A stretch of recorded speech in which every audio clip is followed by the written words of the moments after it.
Bienvenue sur le site Torah Or. Voilà, on va faire une deuxième paracha sur la paracha de la semaine. C'est la paracha de Noach. Et c'est encore tiré du livre qui est en téléchargement sur notre site et sur le site atelier-tira.org, qui a un regard chassidique sur les 5 livres de la Torah. Et donc voilà, c'est une sikha de Morav. Et donc voilà.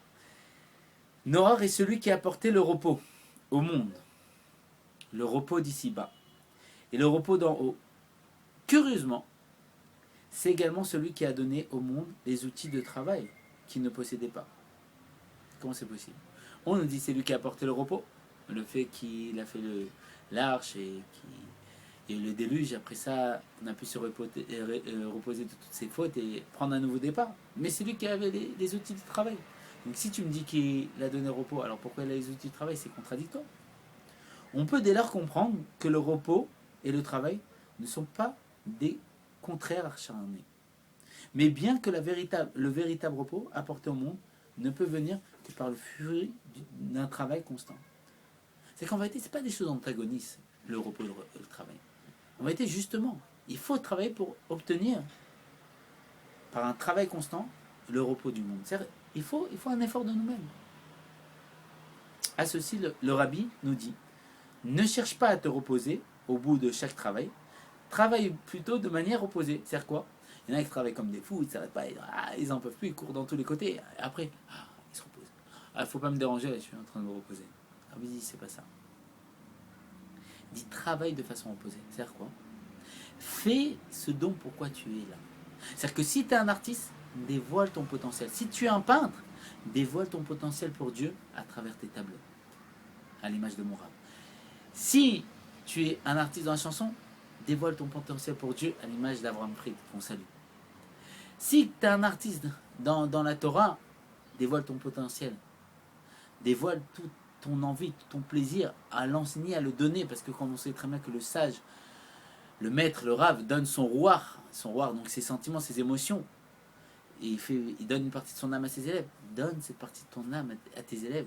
Donne-leur ce plaisir que tu as dans la Torah. À l'image du rave Zerbil de hier, on salue. C'est-à-dire que chaque individu doit donner son être, doit donner son âme. C'est pour ça que l'homme est lié au chesed, à la générosité, le fait de se donner. Mais il ne faut pas qu'il se donne en se perdant. C'est-à-dire quoi? Le fait qu'il se donne à travers une chose qui n'est pas lui-même fait pour cette chose-là. Il faut qu'on fasse ce qui est adapté à nous. C'est que si moi je suis un homme qui est lié à l'action, il faut que je travaille. Il faut que je fasse Mifsaïm. Il faut que j'aille ramener des juifs. Si je suis un homme qui est lié aux sentiments, aux émotions, il faut que je prie. Je prie le bon Dieu. Je le sers avec la prière, dans la joie, parce que le rabbi dit qu'on ne prie plus avec l'amertume. Parce qu'on ne sait plus la différence entre l'amertume et la tristesse. Et la tristesse est force du mal. Alors on prie dans la joie, il faut que je prie dans la joie de Dieu. Si je suis cet homme intellectuel, il faut que je serve Dieu par mon esprit, par ma compréhension, par le fait que je vais comprendre toute chose. Et si je suis un homme qui est sensible au divin, à tout ce qui est la profondeur de la Torah, il faut que je serve avec ça. Il faut que je le serve en comprenant les sujets les plus complexes. Imrebina, Aïn Bet, Samervam, tous les sujets les plus complexes de profondeur de la Torah. Et si je suis un être qui ne veut pas de ce monde, qui ne veut pas du Gan Eden, qui ne veut pas de l'Olam Haba, qui ne veut rien d'autre, à l'image de l'Admora Zaken qui l'a dit dans un moment d'extase à Dieu, qui veut Dieu lui-même, donc qui ne veut pas d'intérêt, qui veut donner sa vie pour Dieu. Il faut que je le serve comme ça en donnant ma vie pour Dieu à chaque instant. Voilà c'est quoi travailler de façon reposée. C'est-à-dire que si je suis lié, j'ai une facilité dans le piano, que je joue au piano, mais je joue pour Dieu. Il ne faut pas perdre la kavana. L'idolâtrie, c'est perdre la kavana, perdre l'intention. L'intention, c'est quoi? L'idolâtrie, c'est faire ce dont je suis doué, le fait de jouer au piano, mais pour moi-même. Pour que les gens me louent. Mais quand je joue au piano à l'image de Adam Arishon, quand les animaux l'ont vu, ils ont voulu se prosterner devant lui, ils ont voulu l'honorer parce qu'ils ont cru que c'était Dieu. Il dit non, c'est pas moi. Venez, on va l'honorer Dieu. Pareil, les gens quand ils vont venir m'applaudir, vont me dire t'es quelqu'un d'extraordinaire, je vais dire non, c'est pas moi. Moi je suis que le dévoilement de Dieu. Venez, on va l'adorer, c'est lui.